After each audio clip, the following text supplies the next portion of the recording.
Texas Governor Rick Perry, who would love to run for president again and get his ass kicked, was speaking at an event in San Francisco recently, and he was asked if he agrees with the Republican platform in his state, which endorses ex-gay therapy.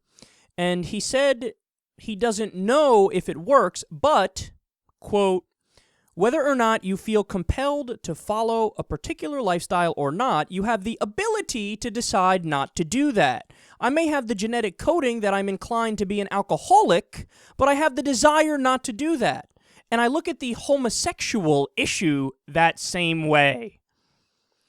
Now, he also made the same point in his 2008 book, so he's thought about this before, and this is the genuine conclusion he came to. He said, quote, homosexuality, though it may be genetic, is still an active choice, akin to alcoholics choosing to drink. That's a really smart way of looking at it, man. So gayness is like alcoholism, because clearly you can get drunk on dick. What a silly position to take. Look, here's the difference, man. You can choose whether or not to drink. You can't choose who you're attracted to. You know, the idea that something like an action of drinking alcohol or taking drugs, the idea that that is as biological, as innate, as physiological, as hardwired in your mind, you know, part of your genetic code, part of your DNA, just is who you are. The idea that being an alcoholic is exactly equal to your sexuality, I mean, that's absolute nonsense. Because everybody has a sexuality. It just depends what kind of sexuality you have. You know, what exactly is in your nature.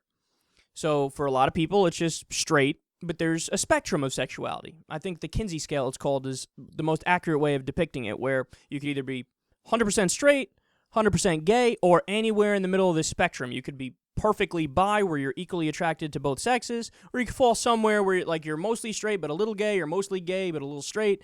So there's a spectrum of sexuality, and the idea that your innate sexuality is the same as drinking, as an alcoholic, no, that's not the case. And look, it's just flat out demeaning. It's demeaning to gay people, because you're telling them it's like a disorder. It's like a disease. It's like a problem. But it's not a problem. That's the mindset that's stuck in like the 1950s. You know, this idea that unless you have sex in the missionary position with your wife for a grand total of 7 minutes while the kids are sleeping, with your white picket fence out in the yard, and the Leave It to Beaver family situation, unless you do that, then it's immoral sex. Really? I can't think of more boring sex than that scenario. Is missionary with your wife, it lasts a short amount of time, the lights are off. Fuck that shit, man.